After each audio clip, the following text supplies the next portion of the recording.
Bonjour à tous. Alors en introduction, simplement, je vous donne le sujet, je vais parler du Salon de l'agriculture et de l'agriculture française. Et je vous donne quelques mots de vocabulaire pour commencer. Je vais parler de chevaux de trait,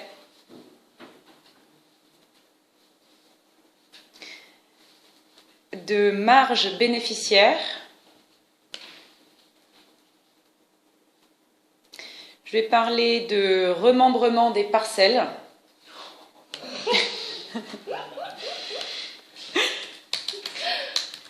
je vais parler de drainage et d'irrigation, remembrement des parcelles. Des parcelles de terre, de terrain. Je vais parler d'intrants chimiques,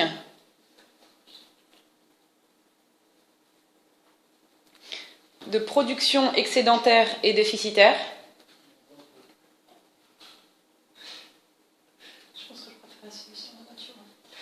Je vais parler de territoires ruraux.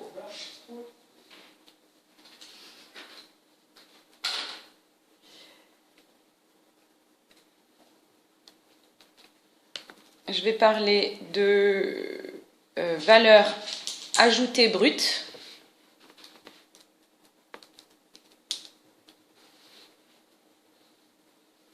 Et enfin, des prix constants.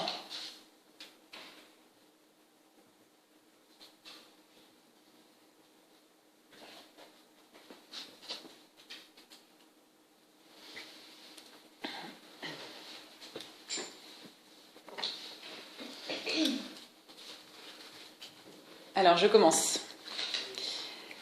Vous savez sûrement que le Salon de l'agriculture vient de se terminer à Paris récemment, donc début mars.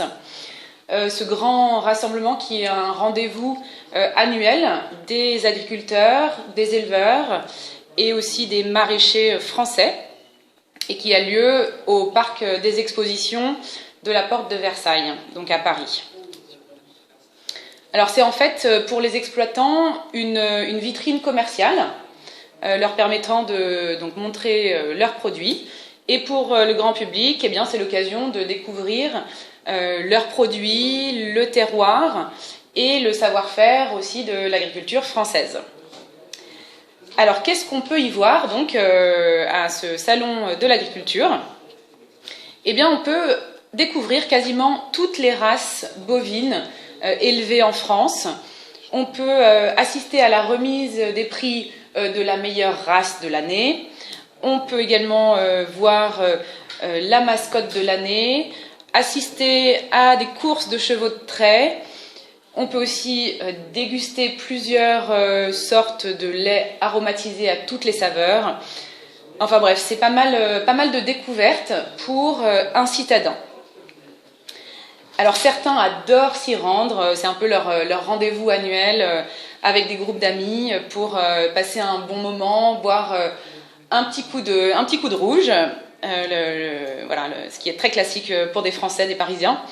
Et pour les familles parisiennes en manque de nature, eh bien c'est aussi l'occasion pour les parents de montrer à leurs bambins d'où vient le steak qu'ils ont dans leur assiette.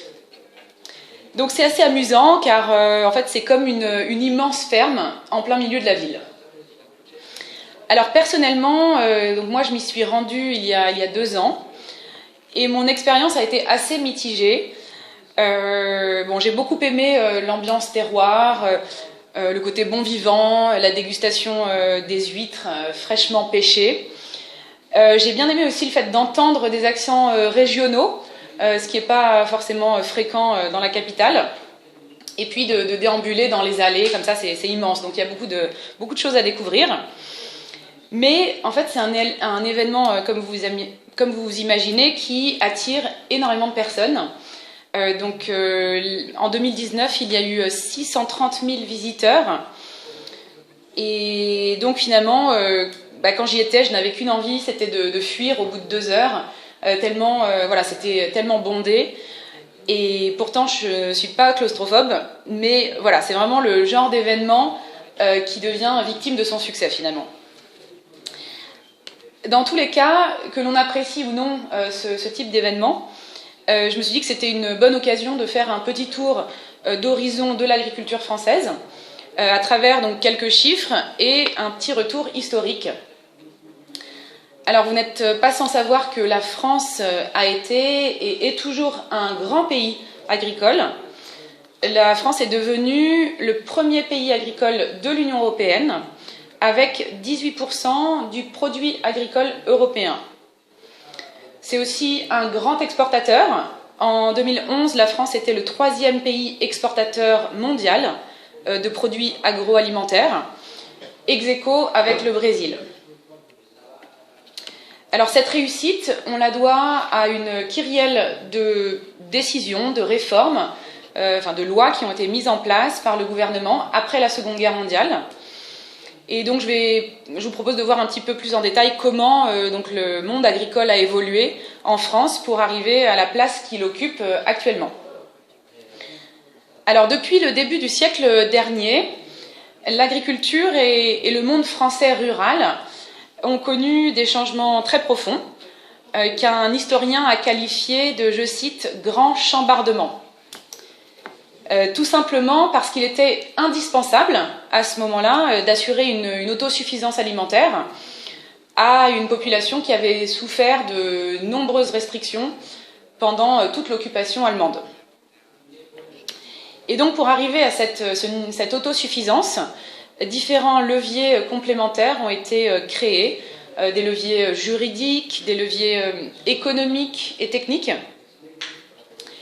Alors tout d'abord, dès 1946, donc vraiment juste après-guerre, des aides ont été octroyées aux agriculteurs pour permettre notamment à ceux qui n'étaient pas propriétaires d'avoir accès au foncier, donc autrement dit à des terrains agricoles. Plus tard, au début des années 60, il y a eu diverses lois qui ont été adoptées avec plusieurs objectifs en vue. Il y avait notamment l'objectif de diminuer les coûts de production en rationalisant les surfaces cultivées. Le but était aussi d'augmenter la marge bénéficiaire de l'activité agricole, donc pour les agriculteurs, aussi d'accroître les revenus des agriculteurs, c'est lié, et tout cela en favorisant aussi une meilleure organisation de la profession, du secteur agricole dans son ensemble. Donc beaucoup de synergies ont été créées, ce qui a permis le développement de l'agriculture française. Alors parallèlement à cela, il y a eu des efforts significatifs qui ont été fournis pour moderniser les techniques de production et permettre de produire plus. Donc il y a eu notamment des travaux de remembrement des parcelles, aussi des travaux de drainage, des travaux d'irrigation. Et bien sûr, il y a eu la sélection génétique des espèces végétales et animales, ou aussi l'utilisation d'intrants chimiques qui ont permis d'accroître considérablement la production et le rendement des exploitations. C'est à ce moment-là également que des institutions bancaires sont intervenues. La banque, notamment Crédit Agricole en France, a joué un rôle important pour permettre donc à ces agriculteurs d'investir, que ce soit dans du nouveau matériel ou dans des terres. Et cela a permis aux agriculteurs de bénéficier d'un financement public pérenne et sûr pour qu'ils puissent se développer. En revanche, le côté négatif, c'est que ce système les a encouragés à s'endetter de plus en plus, ce qui a aussi été une rupture très forte avec les comportements traditionnels des agriculteurs. Au-delà des actions menées au plan national, il y a eu la PAC au niveau européen, qui est donc à peu modelé donc l'agriculture des États membres et donc aussi forcément celui de la France. Au départ, ces objectifs, donc les objectifs de la PAC, coïncidaient avec ceux des lois françaises, ceux dont je viens de vous parler, les 4 objectifs que j'ai cités.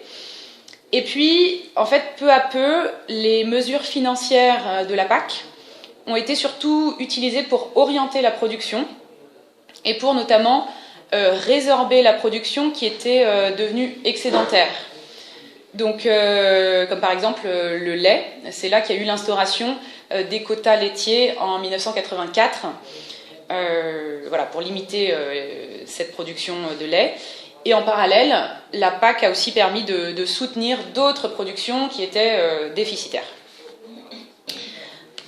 Alors, durant toute cette période, qui correspond à peu près aux 30 Glorieuses, les finalités des politiques agricoles publiques étaient principalement de nature économique et politique, comme on l'a vu un peu plus haut. Donc il s'agissait de stimuler l'économie surtout, enfin la production, pardon, et de rendre ce secteur aussi plus rentable. En revanche, les aspects sociaux et environnementaux, notamment le maintien des emplois de la population dans des territoires ruraux, ont été très très peu pris en compte, voire même pas du tout à cette époque-là. Alors pourquoi est-ce qu'ils n'ont pas été pris en compte? Eh bien, tout simplement parce qu'à la fin des années 50, donc le secteur agricole à l'époque employait environ 30% de la population française. Donc une part relativement importante, en tout cas par rapport à aujourd'hui. Et l'exode rural était perçu comme quelque chose de positif, parce que les industries étaient en plein essor et qu'elles embauchaient massivement. Et donc pour les agriculteurs et les familles, c'était finalement plus attractif de quitter leur ferme et d'aller travailler dans des usines, de s'installer dans la périphérie des villes, dans des logements sociaux neufs et souvent bien plus confortables. Donc en fait, la question du maintien des emplois dans les territoires, dans les campagnes, n'était pas du tout pertinente à l'époque, alors qu'elle est redevenue maintenant, avec voilà, la disparition de tous ces emplois dans nos campagnes. Un aspect paradoxal dont je voulais vous parler, c'est que l'augmentation de cette rentabilité, donc qu'on a vu au cours des 60 dernières années, elle n'a pas du tout permis finalement aux agriculteurs d'avoir un meilleur niveau de vie. Pour vous donner un chiffre, entre 1960 et 2004, la production agricole française totale a doublé en volume, ainsi que la valeur ajoutée brute. Mais si on regarde les choses en prix constant, la valeur de la production a finalement diminué de 16%. Et notamment cela en raison de la forte baisse des prix de vente. Donc en fait, les gains de productivité réalisés par l'agriculture ont été captés par les industries en amont et en aval, et le revenu des agriculteurs finalement a considérablement baissé malgré donc cette hausse de production.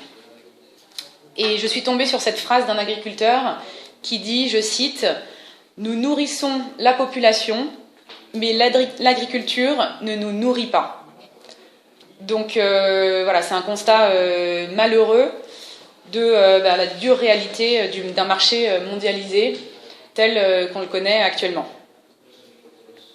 Il y a aussi la question épineuse des pesticides dans l'agriculture, qui sont bien évidemment utilisés en masse et de plus en plus depuis quelques décennies.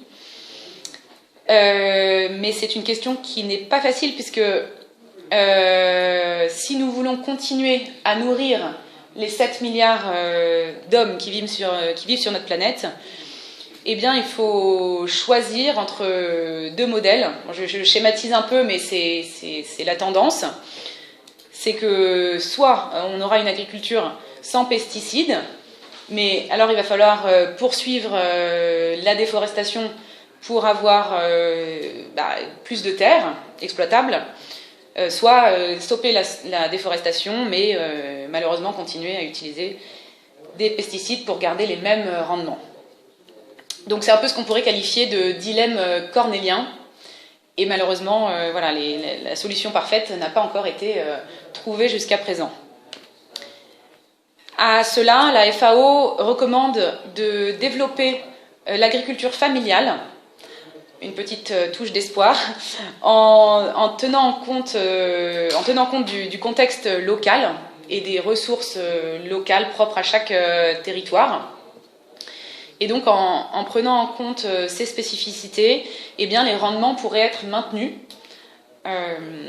tout en créant aussi des emplois et en permettant aux agricultures de fournir à toute la population une alimentation de qualité. Alors, espérons que, eh bien, après une diminution massive du nombre de fermes, eh bien, il y en ait de nouvelles qui voient le jour. Je vous remercie.